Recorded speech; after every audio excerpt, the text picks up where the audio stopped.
दोस्तों नमस्कार। आप हमें जान रहे हैं। हम जो वीडियो अभी लेके आ रहे हैं ना, ये वीडियो ये है कि यूपीएससी एंड स्टेट पीसीएस, यदि आप स्टेट पीसीएस के सवाल को देखें तो वहाँ भी इकोनॉमिक्स से अच्छा खासा सवाल पूछा जाता है, और यूपीएससी में तो भयानक रूप से ही सवाल पूछा जाता है इकोनॉमिक्स का, और बहुत शानदार सवाल। तो सवाल है इकोनॉमिक्स में कौन सी बुक पढ़नी चाहिए थी। ठीक है, कौन सी बुक पढ़नी चाहिए थी। तो देखिए, प्रीफर किया जाता है रमेश सिंह का बुक पढ़ने के लिए। रमेश सिंह की बुक ठीक है, अच्छी बुक है, लेकिन मैं आपसे बता रहा हूँ कि रमेश सिंह की बुक बहुत अच्छी बुक नहीं है।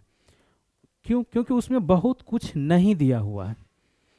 रमेश सिंह की बुक से आपको प्रीलिम्स के लिए जानकारी उतनी अच्छी नहीं मिलेगी, बहुत कम जानकारी मिलेगी।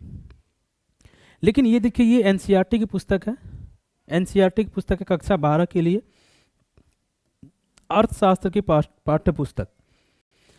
और यूपीएससी ठीक है, और यूपी पीसीएस दोनों का सिलेबस एक ही है, आप जानते हैं। और बीपीएससी थोड़ा सा सिलेबस अलग रखता है, लेकिन क्वेश्चन में कोई अंतर नहीं है। क्वेश्चन में बीपीएससी जो है यूपीएससी को टक्कर दे रहा है प्रीलिम्स के स्तर पे भी। यदि आप 68 और 69 के प्रीलिम्स का क्वेश्चन देखेंगे तो आपको समझ में आ जाएगा। तो हम ये बता रहे हैं कि इकोनॉमिक्स में किसी भी एग्जाम का प्री और मेंस का सिलेबस अलग है। ये चीज़ आपको ध्यान में रखना होगा, क्योंकि प्री में जो है वो कोर इकोनॉमी पूछता है, कोर इकोनॉमी, ठीक है। जबकि मेंस में वो करंट से जोड़ के पूछता है, जैसे एग्रीकल्चर, इंडस्ट्री, यहाँ से पूछता है। और जबकि आप प्री में देखिए तो banking, core banking, inflation, inflation से मेंस में भी सवाल आता है, लेकिन इन्फ्लेशन में मेंस से जो सवाल आता है उसका प्री से कहीं कोई लेना देना नहीं है। अगर प्री में जो इन्फ्लेशन से आपसे सवाल पूछता है वो बहुत ही डिफरेंट है, और मेंस में बहुत ही डिफरेंट है।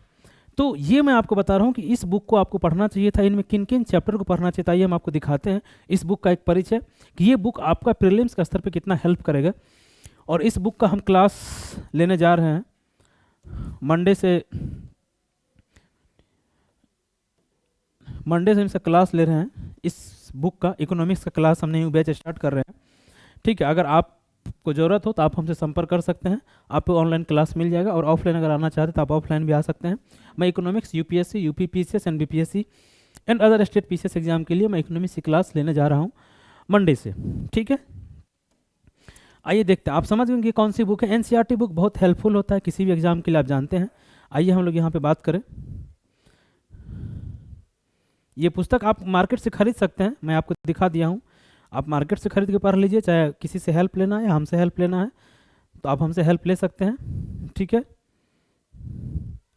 ये आभार जताया गया जिन लोगों ने इस पुस्तक को लिखने। अब देखिए, हम एक चीज़ आपको बता रहे हैं, ये देखिए कितने लोगों ने इस पुस्तक को, आभार, कितने लोगों ने मिल के इस पुस्तक को तैयार किया। देखिए कितने लोगों का नाम इसमें दिया हुआ है। इसीलिए एनसीईआरटी पुस्तक इतनी अच्छी होती है कि बहुत बड़े बड़े और विशेषज्ञ लोग इस पुस्तक को लिखते हैं, ठीक है। चलिए आइए हम लोग देखते हैं। तो पहला तो आपका है परिचय, ठीक है। समष्टि अर्थशास्त्र का परिचय और उद्भव कैसे हुआ, और समष्टि अर्थशास्त्र की वर्तमान पुस्तक के संदर्भ में। लेकिन दूसरा देखिए क्या है, दूसरा चैप्टर राष्ट्रीय आय। आप जानते हैं राष्ट्रीय आय से काफ़ी सवाल पूछा जाता है प्रीलिम्स के स्तर पे, ठीक है, जिसे हम लोग एनएनपी भी कहते हैं, नेट नेशनल इनकम, ठीक है, नेट नेशनल प्रोडक्शन। तो ये हमारा राष्ट्रीय आय होता है, आप पढ़े होंगे जीडीपी होता है, ठीक है। दूसरा जीएनपी होता है, ग्रॉस डोमेस्टिक प्रोडक्ट। तो ये ठीक है, तो ये हमारा इकोनॉमी। तो यहाँ से आपको मिल जाएगा। अब देखिए यहाँ पे लिखा है अर्थशास्त्र से कुछ मूलभूत सिद्धांत, तो मूलभूत सिद्धांत में यही सब आता है। यहाँ पे फिर क्या लिखा है, देखिए राष्ट्रीय आय की गणना की विधि, जो एनएनपी है हमारा, कैसे हम इसको गणना करते हैं। दूसरा सेगमेंट देखिए, तीसरा सेगमेंट आप यहाँ पे देखिए क्या लिखा हुआ है। तो गणना की विधि, एक होता है उत्पाद विधि, एक होता है व्यय विधि, एक होता है आय विधि। तो भारत में बेसिकली अभी जो है व्यय विधि को रखा जाता है, इसी के आधार पर गिना जाता है। हम लोग कहते हैं ना कंज्यूमर प्राइस इंडेक्स, कि एक बास्केट है, उसमें कुछ वस्तुओं को रखा जाता है कि लोग कितने खर्च कर पाते हैं, उस अनुसार से हम इन्फ्लेशन निकालते हैं, उसी अनुसार हमारा निकलता है। चलिए, तो व्यय विधि हो गया, क्योंकि आय विधि हमारे यहाँ अभी नहीं निकाला जाता है। और जी भी आप जानते होंगे, ग्रॉस वैल्यू एडिशन, इसके द्वारा भी हमारा जीडीपी का साइज निकल जाता है। जो सरकार कहती है कि हम 5 ट्रिलियन बनने वाले हैं, हमारी अर्थव्यवस्था 5 ट्रिलियन की बनने वाली है। तो यहाँ से प्रीलिम्स में बहुत सारा क्वेश्चन पूछा जाता है, आप जानते होंगे। आगे चलिए, अगला हमारा देखिए यहाँ पे आप जानते होंगे इकोनॉमिक्स में दो महत्वपूर्ण चीज़ होता है, एक होता है मार्केट प्राइस, ठीक है, और एक होता है मार्केट प्राइस, और दूसरा क्या होता है फैक्टर कोस्ट। फैक्टर कोस्ट कहेंगे, फैक्टर कोस्ट क्या होता है? फैक्टर कोस्ट ये होता है कि किसी वस्तु को, जैसे ये एक पेन है या एक डिजिटल बोर्ड है, इसको बनाने में एक्चुअल में कितना पैसा लगा है, किन किन सामानों का उपयोग करके इसको बनाया गया है, और वास्तव में इसको बनाने में कितना पैसा लगा है, ये हो गया हमारा फैक्टर कोस्ट। फिर सरकार इस पर कुछ टैक्स लेती है या सब्सिडी देती है, तो ये क्या हो गया? ये हो गया हमारा मार्केट प्राइस, कि वस्तु मार्केट में किस कीमत पे बिक रही है, ठीक है। ये हो गया हमारा, जैसे अगर हम देखें एक हमारा होता है किरासन तेल, ठीक है, अब तो बहुत कम मिलता है, लेकिन किरासन तेल काफ़ी महंगा होता है और सरकार इस पर सब्सिडी देती थी। अभी किसान के लिए खाद है, जैसे उर्वरक है, तो उर्वरक क्या होता है? सरकार सब्सिडी देती है, इस बार बजट में भी अनाउंसमेंट किया गया है। तो सब्सिडी या तो टैक्स, दोनों फैक्टर कोस्ट से बनता है हमारा मार्केट प्राइस। तो ये देखिए बहुत शानदार समझाया गया है कि आधारित कीमतें क्या हैं, बाजार कीमतें क्या हैं, ठीक। तो उम्मीद करते हैं कि आप समझ गए होंगे दूसरा चैप्टर। फिर तीसरा देखिए इसी का है, क्या है कि अर्थशास्त्रीय तदात्म, थोड़ा सा हिंदी का समस्या है कि हिंदी में आप जानते हैं कि इस तरह के शब्दों का प्रयोग किया जाता है। फिर मौद्रिक सकल घरेलू, तो मौद्रिक सकल घरेलू क्या होता है? जैसे हम अगर जीडीपी भी निकालें, जीडीपी दो स्तर का होता है। एक जीडीपी हमारा क्या होता है, जो जीडीपी होता है, एक होता है मार्केट प्राइस पे, जिसको हम लोग एमपी कहते हैं, जिसमें कि इन्फ्लेशन को ऐड किया जाता है, और एक जीडीपी होता है फैक्टर कोस्ट पे, जहाँ की उत्पादन कि वास्तव में कितना उत्पादन हुआ है। ये देखिए लिखा हुआ है मौद्रिक सकल घरेलू, यानी मौद्रिक का क्या होता है? इन्फ्लेशन, वास्तविक कर, फिर सकल घरेलू उत्पाद और कल्याण, ठीक है। देख रहे हैं, ये दूसरा चैप्टर में ही आपको अधिकांश चीज जीडीपी के बारे में दे दिया गया है कि जीडीपी क्या होता है, कैसे निकालते हैं, किस विधि से निकालते हैं, किन किन चीज़ों को इसमें ऐड किया जाता है, क्या होता है, आप समझ चुके होंगे। अब आगे देखिए, हम अगला चैप्टर पे देखें क्या है, मुद्रा बैंकिंग। मुद्रा बैंकिंग, तो ये बताइए, आप जानते होंगे कि सीआरआर क्या होता है, एसएलआर क्या होता है, पढ़े होंगे, नहीं पढ़े होंगे तो पढ़िएगा, इसमें दिया होगा।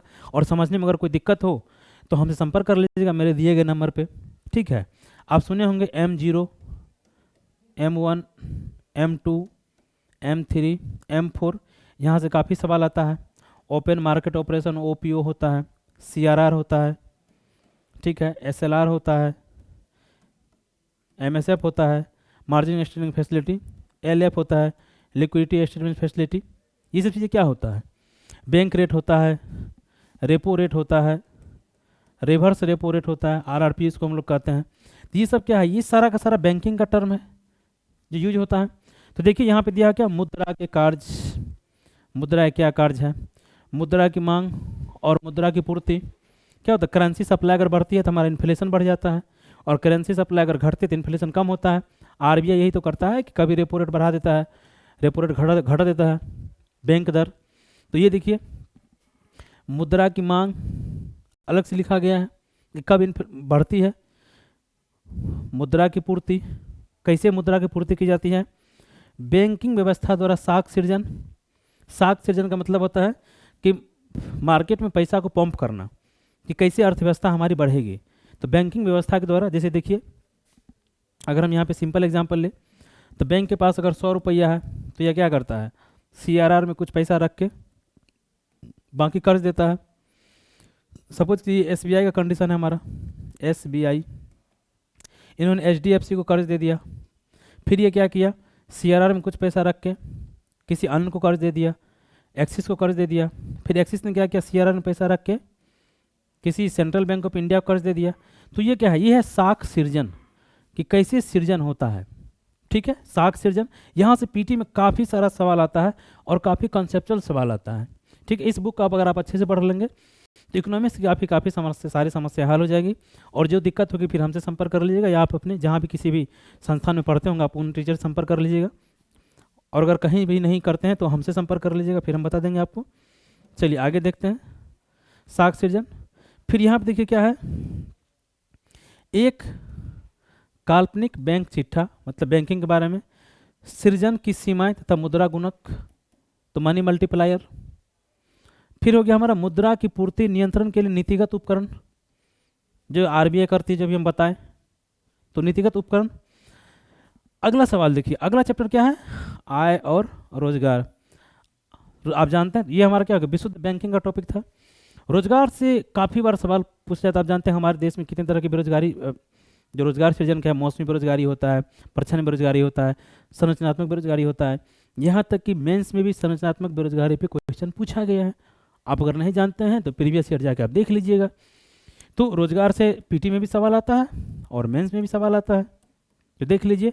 समग्र मांग तथा इसके अवयव, कि इसके कौन कौन से कंपोनेंट हैं। उपभोग, जैसे हम किसी चीज़ का उपभोग करते हैं तो कितना उपभोग करेंगे, यहीं पे हम आते हैं क्या, जो बताए सीपीआई। सीपीआई क्या हो हमारा, कंज्यूमर प्रोडक्शन इंडेक्स। तो उपभोग हो गया हमारा। आगे चलते हैं, अगला देखिए क्या लिखा है यहाँ पे, दो सेक्टर मॉडल में आय का निर्धारण। फिर लघु अवधि में संतुलन आय का निर्धारण, कैसे कैसे हम आय का निर्धारण करते हैं। फिर अस्थिर कीमत पर, मैंने क्या बताया था, अस्थिर कीमत पर, जिसको हम लोग कहते हैं क्या, फैक्टर कॉस्ट। समष्टि अर्थशास्त्रीय संतुलन, समग्र मांग में परिवर्तन, आय तथा उत्पादन पर प्रभाव। जो हम लोग बात करते हैं कि मांग अगर बढ़ गया तो क्या होता है, चीज़ों का इन्फ्लेशन बढ़ जाता है, जिसको हम लोग कहते हैं मांग जनित मुद्रास्फीति, या दूसरा होता है लागत जनित मुद्रास्फीति। हो गया ये, आप जानते हैं समग्र मांग में परिवर्तन। दूसरा, तीसरा क्या, देखिए गुणक क्रिया विधि, कितना शानदार लिखा है। फिर कुछ अन्य संकल्पनाएं, कुछ और कॉन्सेप्ट यहाँ पे दिया हुआ। गुणक क्रिया विधि का मतलब यही होता है कि कैसे हमारी अर्थव्यवस्था रोटेट होती है, मुद्रा कैसे उसमें अपना भूमिका निभाता है। अब अगला देखिए, अगला तो उससे भी शानदार है, सरकारी बजट। आप जान रहे हैं कि अभी भी हमारे 1 फरवरी को हमारा बजट पेश हुआ है, 1 फरवरी को बजट पेश किया गया है। तो सरकारी बजट एवं अर्थशास्त्र, तो सरकारी बजट के क्या उद्देश्य हैं, इसकी क्या क्या प्राप्तियां हैं। तो जानते हैं प्राप्तियां दो तरह का होता है, एक होता है पूंजीगत प्राप्ति और दूसरा होता है क्या, राजस्व प्राप्ति। इसी में एक होता है पूंजीगत खर्च और राजस्व खर्च। देख, जो बीपीएससी के इस बार 69 में एक सवाल पूछा गया था कि नियोजित खर्च क्या होता है, या योजनागत खर्च क्या होता है, और दूसरा गैर योजनागत खर्च क्या होता है। तो वो सवाल था, यही से उसका आंसर था। ठीक है, तो आप समझ गए। फिर क्या हमारा ये पूंजीगत लेखा दिया हुआ यहीं पे। फिर एक होता है संतुलन, जिसको हम लोग कहते हैं भुगतान संतुलन, जो एफआरबीएम एक्ट किया गया है कि हम चाइना से कितना इंपोर्ट करते हैं, आयात करते हैं, और चाइना का हम कितना एक्सपोर्ट करते हैं। इसी कहा जाता है BOP, balance of payment. BOP balance of payment, किसी हमारा भारत बैलेंस ऑफ पेमेंट में हमेशा घाटे में रहता है, क्योंकि हम आयात अधिक करते हैं और निर्यात कम करते हैं। फिर अधिशेष, तो हम किस चीज़ में अधिशेष में हैं, घाटे बजट क्या होता है, जो होता है ना कि हम खर्च अधिक कर देते हैं, हमारी इनकम कम होती है, तो बजट घाटे का हो जाता है। समझ रहे होंगे, उम्मीद करते हैं कि आप चीज़ों को समझ रहे होंगे। फिर यहाँ पर देखिए क्या लिखा हुआ है, सरकारी घाटे की माप, कि जो सरकारी पैसा है जो घाटा हुआ है, तो उसको हम कैसे मापते हैं। जो अभी भी हमारे बजट में कहा गया है, जो 1 फरवरी को बजट पेश किया गया है, तो इसमें दिया है ना कि हमारा 5.1% राजकोषीय घाटा रहेगा हमारा। ठीक है, इससे पहले और वर्तमान में 5.8 है, 2025 में ये रहने की संभावना है, और 2026 में इसे कहा गया है कि ये 4.5 हो जाएगा, जबकि हमारा एफआरबीएम एक्ट कहता है कि 3% होना चाहिए था। ठीक है, तो यही हमारा क्या दिया, सरकारी घाटे के माप हम कैसे करते हैं। चलिए हम आगे देखते, समझ गए होंगे, उम्मीद करते हैं कि चीज़ आप चैप्टर को आप समझ गए होंगे। आगे आते हैं, ये देखिए अदायगी संतुलन। यहाँ पे इस चैप्टर पूरा डिटेल में लिखा हुआ है। क्या लिखा हुआ, अदायगी संतुलन में चालू खाता, जिसको हम लोग कहते हैं करंट अकाउंट, जानते होंगे करंट अकाउंट, जिससे हम व्यापार करते हैं, जो हमारा व्यापारी आयात और निर्यात करता है। दूसरा क्या, पूंजी खाता, इसको कहते हैं कैपिटल अकाउंट इंग्लिश में। कैपिटल अकाउंट का मतलब क्या होता है, जो हमारे यहाँ निवेश आता है, एफटीआई, जो निवेश आता है, या सरकार जो विनिवेश करती है, जिसको कहा जाता है अक्सर कि सरकार एलआईसी बेच लिया, सेल बेच लिया, गेल बेच लिया, भेल बेच लिया, रेल बेच लिया, तो वो क्या है, वो है पूंजीगत खाता, कि वो पैसा पूंजीगत खाते में आएगा, कोई एफडीआई निवेश आता है। फिर यही अदायगी संतुलन, सरकार के ऊपर जो कर्ज है, सरकार कैसे उसका वहन करती है, कैसे उस कर्ज को निभाती है, चुकाती है। और जो सबसे लास्ट टॉपिक है, ये मस्त वाला टॉपिक है, विदेशी विनिमय दर या विनिमय बाजार। जो आरबीआई कहता है कि कहता है डेली की डॉलर की कीमत बढ़ रही है तो रुपया का कीमत कम हो रहा है, यही है विनिमय दर। इसको कहते हैं currency exchange rate, currency exchange rate, ठीक है, या फॉरेन करेंसी या फॉरेन एक्सचेंज रेट जिसका इंग्लिश यहाँ पे लिखा होगा। तो विदेशी विनिमय दर क्या है, जिसे हम लोग कहते हैं ना कि $1 बराबर हमारा इतना रुपया है, अभी 83 के आसपास शायद चल रहा है, 83 रुपया हमारा अभी चल रहा है। तो वो है जिसमें दो तरह का होता है, एक फ्लोटिंग होता है और एक रिस्ट्रिक्टेड होता है, रिस्ट्रिक्शन उस पर लगा होता है। जैसे आरबीआई अपने हिसाब से भी कभी कभी करता है, इंडिया में 3 बार ऐसा किया गया है आरबीआई के द्वारा। एक होता है मार्केट की मांग के आधार पे और सप्लाई के आधार पे अपने आप घटते बढ़ते रहता है। तो हमारे यहाँ अभी अधिकांश फ्लोटिंग ही चलता है, आरबीआई उसको नियंत्रित नहीं करती है क्योंकि हम वैश्विक अर्थव्यवस्था में जुड़े हुए हैं। फिर यही कह रहा है कि विनिमय दर का निर्धारण, तो इसका निर्धारण आरबीआई करता कैसे है, ठीक है, दूसरा हो गया। तीसरा क्या है कि तीर्थी और अस्थिर विनिमय दर, तो यही हो गया। तीर्थी हमारा क्या है, फ्लेक्सिबल, जिसको हम लोग कहते हैं मार्केट, मार्केट के स्तर पे मार्केट या फ्लेक्सिबल। ये तीर्थी और अस्थिर का मतलब क्या हो गया, जो आरबीआई हमारा डिसाइड करता है। तो ये हो गया अस्थिर दर प्रणालियों के गुण और दोष, तो इसके क्या लाभ हैं और क्या नुकसान है।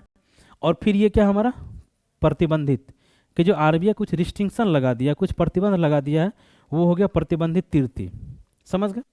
और उसके बाद फिर इसमें शब्दावली है, अगर आपको समझ में नहीं आएगा तो यहाँ पे जाकर आप इस शब्दावली को देख लेंगे। तो उम्मीद करते हैं कि सारा का सारा कॉन्सेप्ट आपको समझ में आ गया होगा। इस वीडियो को आप पूरा देख लीजिएगा और इस चैनल को अगर आपको लाभदायक लगे तो सब्सक्राइब भी कर लीजिएगा, वीडियो को लाइक कर दीजिएगा। और इकोनॉमिक्स में अगर आपको पीसीएस का स्तर पे कोई दिक्कत हो, मेंस आंसर राइटिंग में अगर कोई दिक्कत हो, हैंड राइटिंग में अगर आपको कोई दिक्कत हो, तो आप हमारे दिए गए नंबर पे संपर्क कर सकते हैं। बहुत कम फीस में गारंटी के साथ हैंड राइटिंग, आंसर राइटिंग और प्रीलिम्स मेंस की तैयारी कराई जाती है। उम्मीद करते हैं आप पूरा वीडियो समझ गए होंगे। बहुत बहुत धन्यवाद आपको। चैनल को सब्सक्राइब कर लीजिएगा, वीडियो को लाइक कर दीजिएगा। धन्यवाद।